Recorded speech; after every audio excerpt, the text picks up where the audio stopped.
दोस्तों, अर्जुन और नाग कन्या उलूपी के मिलन से अर्जुन को एक वीरवान पुत्र मिला जिसका नाम इरावन रखा गया था। भीष्म पर्व के 90 अध्याय में संजय धृतराष्ट्र को इरावन का परिचय देते हुए बताते हैं कि इरावन नागराज कौरव्य की पुत्री उलूपी के गर्भ से अर्जुन द्वारा उत्पन्न किया गया था। नागराज की वह पुत्री उलूपी संतानहीन थी। उसके मनोनीत पति को गरुड़ ने मार डाला था, जिससे वह अत्यंत दीन और दयनीय हो रही थी। ऐरावत वंशी कौरव्य नाग ने उसे अर्जुन को अर्पित किया और अर्जुन ने उस नाग कन्या को भार्या रूप में ग्रहण किया था। इस प्रकार अर्जुन पुत्र उत्पन्न हुआ था। इरावन सदा मातृ कुल में रहा। वह नाग कुल में ही माता उलूपी द्वारा पाल पोसकर बड़ा किया गया था और सब प्रकार से वहीं उसकी रक्षा की गई थी। इरावन भी अपने पिता अर्जुन की भांति रूपवान, बलवान, गुणवान और सत्य पराक्रमी था। और अब आपको बतलाते हैं कि भगवान श्री कृष्ण ने इरावन से विवाह क्यों किया था। दोस्तों, एक मान्यता के अनुसार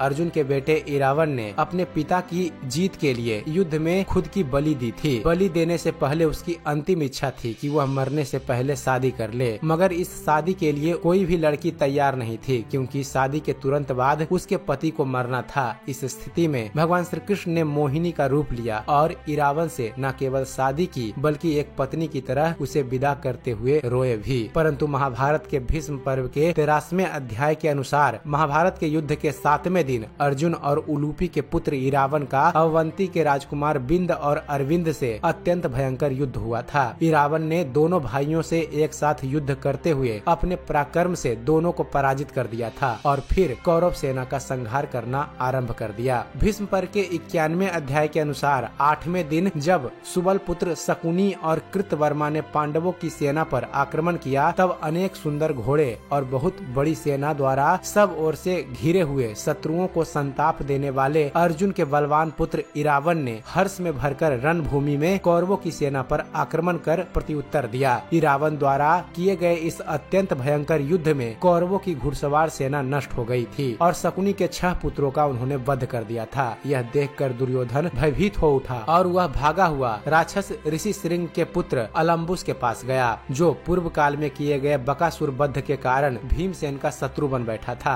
ऐसे में अलम्बुस ने इरावन से युद्ध किया। दोनों का घोर मायावी युद्ध हुआ और अंत में अलम्बुस ने इरावन का वध कर दिया। इरावन को युद्ध भूमि में मारा गया देख भीमसेन का पुत्र राक्षस घटोत्कच बड़े जोर से सिंहनाद करने लगा। उसने भीषण रूप धारण कर प्रज्वलित त्रिशूल हाथ में लेकर भांति भांति के अस्त्र शस्त्रों से संपन्न बड़े बड़े राक्षसों के साथ आकर कौरवों सेना का संहार आरंभ कर दिया। उसने दुर्योधन और द्रोणाचार्य से भीषण युद्ध किया। घटोत्कच और भीमसेन ने भयानक युद्ध किया और क्रुद्ध भीमसेन ने उसी दिन धृतराष्ट्र के 9 पुत्रों का वध कर इरावन की मृत्यु का प्रतिशोध ले लिया। अब बात करते हैं कि कौन है इरावन। दोस्तों, वर्तमान के कुछ क्षेत्रों में किन्नरों द्वारा इरावन की पूजा की जाती है। वर्ष में एक दिन ऐसा भी आता है जब किन्नर रंग बिरंगी साड़ियाँ पहनकर और अपने जूड़े को चमेली की फूलों से सजाकर भगवान इरावन से शादी करती हैं। हालांकि यह विवाह मात्र एक दिन के लिए होता है। अगले दिन इरावन देवता की मौत के साथ ही उनका वैवाहिक जीवन खत्म हो जाता है। मान्यता है कि इसी दिन इरावन की महाभारत के युद्ध में मौत हो गई थी। इसकी याद में हजारों किन्नर तमिलनाडु के कुबागम गांव में एकत्रित होते हैं, जहां वे अपनी जिंदगी के सबसे महत्वपूर्ण दिन वार्षिक शादी समारोह में शिरकत करते हैं। पौराणिक मान्यता के अनुसार भगवान श्री कृष्ण ने औरत के रूप धारण कर नाग राजकुमार इरावन से शादी की थी। विल्लुपुरम जिले के इस गाँव में इरावन की पूजा कुथादवार के रूप में होती है।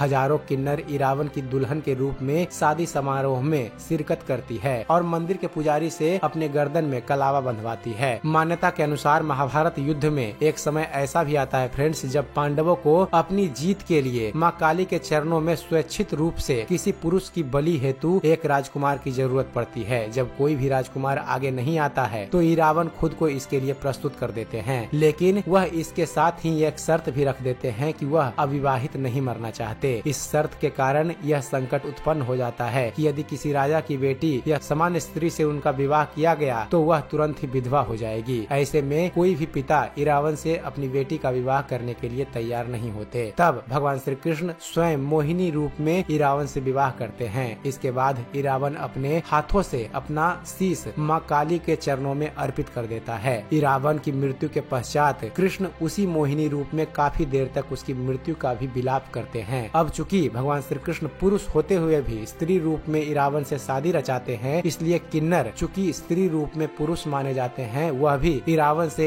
एक रात की शादी रचाते हैं और उन्हें अपना आराध्य देव मानते हैं। लेकिन यह कथा कितनी सच है यह कोई नहीं जानता, क्योंकि महाभारत में तो इरावन के मौत की राज कुछ और ही है। और चलते चलते आपको इरावन देवता के मंदिर के बारे में जानकारी दे दें। दोस्तों, नागराज कौरव्य के पुत्री नाग कन्या उलूपी और अर्जुन का पुत्र इरावन थे। देश भर में किन्नर इनको देवता मानकर पूजते हैं। इनकी याद में हजारों किन्नर तमिलनाडु के कुवागम गांव में एकत्रित होते हैं। यहाँ उनका एक भव्य मंदिर भी बना हुआ है। तो दोस्तों, यह थी जानकारी कि महाभारत में इरावन के पत्नी क्यों बने थे भगवान श्री कृष्ण। उम्मीद करते हैं फ्रेंड्स आप सभी को हमारा ये वीडियो पसंद आया होगा। अगर वीडियो पसंद आया हो तो वीडियो को लाइक और शेयर करना न भूलिएगा। और दोस्तों, ऐसे ही धर्म और इतिहास से जुड़े हुए ज्ञानवर्धक वीडियो देखते रहने के लिए आप हमारे इस चैनल ज्ञान मंथन को सब्सक्राइब करना न भूलिएगा। आप हमारे इस चैनल को सब्सक्राइब कीजिए और देखते रहिए, जानते रहिए। धन्यवाद। जय हिंद।